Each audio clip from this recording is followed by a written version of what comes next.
Энэ хичээлээр cut, copy, paste гэсэн 3 командыг сурах болно. Cut ба paste командууд нь баримтанд текст дахин байрлуулах зорилгоор хэрэгэлдэг. 3 дахь мөрөнд байгаа өгүүлбэрүүдийг эхний мөр рүү шилжүүлэх гэх мэт. Copy ба paste командууд нь текст хуулбарлахад ашиглагддаг. Эхний параграфыг хуулбарлаад баримтын аль нэг хэсэгт байршуулах эсвэл өөр баримт руу хуулбарлахад ашигладаг.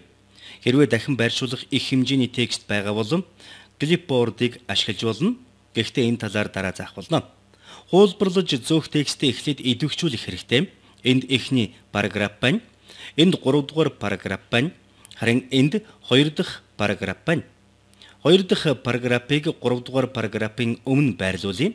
Үүнийг хийх 3 арга бий. 2 дугаар параграфыг идэвхжүүлээд Home tab дотор байгаа cut гэсэн команд дээр дарна. 2 дахь арга бол хулгайныхаа баруун товчлуур дээр дараад cut гэсэн команд дээр дарна. 3 дахь арга бол keyboard-ийн Ctrl ба X-ийг зэрэг дарна. Идэвхжүүлсэн текст маань дэлгэцэн дээр байгааг анзаарч байгаа байх юм.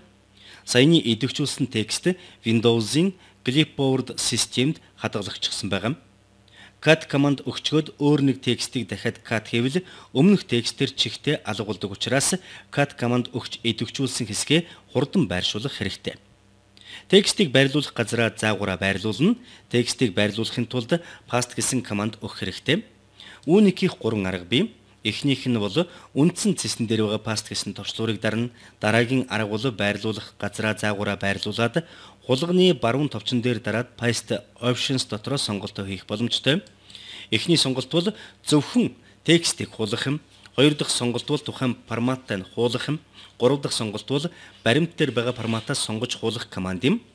Эдгээр сонголтуудаас merge formatting буюу 2 дахьын сонголоо. Энд хоосон игний гарчлаа. Энд хулганы заагуурыг байрлуулад delete товчлуур дээр дарж арилгаж болно. Энэ текстийг өөр газар руу copy хийж хуулж болно. Текстээ сонгоод идэвхжүүлээд Home tab-ын copy гэсэн команд дээр даръя. Тэгэд хуулсан текстээ баримтын төгсгөл хэсэгт байрлуулъя. Paste буюу хуулсан зүйлээ байрлуулахын тулд 3 арга зааж өгсөн шүү дээ. Тэдгээрээс нэгийг сонгож хийн. Clipboard дээрх paste команд дээр дарна, эсвэл Ctrl V дээр дарна, эсвэл хулгайныхаа заагуурын баруун тал дээр дараад paste options руу ороод хуулсан текстээ байрлуулах команд өгч болно. Та 3 өөр командыг сурч байна. Ctrl C товчнуудыг зэрэг дарвал copy буюу хуулах команд, cut-лах буюу хайчлах командыг Ctrl X товчнууд дээр зэрэг дарж өгнө. Paste буюу хуулсан текстээ байрлуулах командыг Ctrl V дээр дарна. Тоотой хэдэн текст хуулахдаа эдгээр командуудыг ашиглах нь тохиромжтой байдаг. Хэрвээ баримтын өөр хэсгүүдээс цуглуулж текст хуулж байрлуулах үед хэрэглүүрүүд буюу тулсыг ашиглах шаардлага гардаг. Windows Clipboard нь нэг нэгээр хуулдаг. Office Clipboard нийт 24 зүйлийг хуулах багтаамжтай. Энэ доошо заасан сум дээр дарахад таны ажлыг хөнгөвчлөх хэд хэдэн зүйлс бий.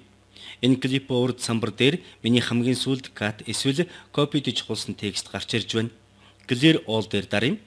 Хуулбарлсан үг текстийн жигсаасан жигсаалт бүгдийг арилгахын тулд Clear all дээр дарна.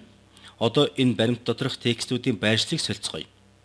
1, 2, 3 дугаар параграф зүгээр байна. 4 дугаартай параграфыг 3-ын доор байрлуулъя. Параграф 4 гэсэн текстийг идэвхжүүлээд cut гэсэн командыг өгнө.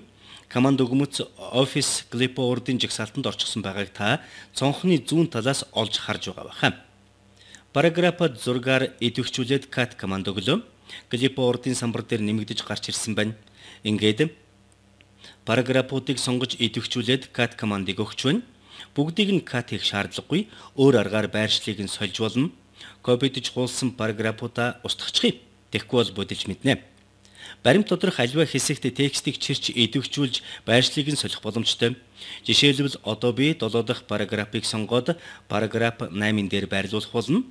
Уулах текстээ эхлээд сонгож идэвхжүүлнэ. Идэвхжүүлсэн текстээ хулгайныхаа заагуураар чирээд шинэ байршилд нь аваачих болно. Clipboard-ын жигсаалтанд 7 дугаар параграф байхгүй байгааг та анзаарч байгаа баха. Чирж байршуулсан текстүүд Clipboard-ын жигсаалтанд ордоггүй. Одоо бусад текстүүдэд хуулцгаая. Энэ баримтанд би хүснэгт оруулмаар байна. Microsoft Excel руу ороод хүснэгт хуулах болно. Нөгөө хүснэгт маань энд байна. Хүснэгтээ сонгож идэвхжүүллээ. Хуулах буюу copy командыг өгнө. буцаад Word програм руу ороход өнөөх хүснэгт маань clipboard-ын жагсаалтанд орчихсон байна. Office clipboard нь PowerPoint бас Excel зэрэг програмууд дээр бас байдаг. Одоо параграфа 4-ыг байрлуулъя. Жагсаалтаас сонгож байрлуулах текстэн дээр заагаараа байрлуулад Enter дарахад болно. Clipboard-оос бүгдийг нэг зэрэг хуулж бас болдог. Хэрвээ би шинэ баримт нээвэл эдгээрийг бүгдийг нь ажлын талбар руу нэг зэрэг хуулчихж болно.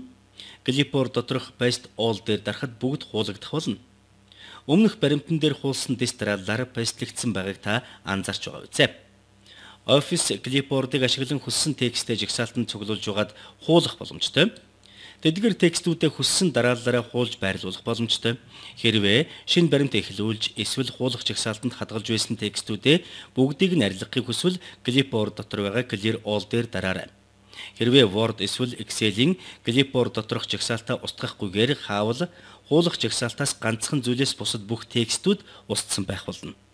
Үлдсэн ганц зүйл нь юу вэ гэвэл хамгийн сүүлд Clipboard-ын жагсаалтанд нэмэгдсэн зүйл юм. Үүнд текст, хүснэгт эсвэл зураг байж болно. Энэ хичээлээр хэд хэдэн текстүүд хуулж байрлууллаа. Cut, copy, paste гэсэн 3 энгийн командуудыг ойлгосон гэж бодож байна.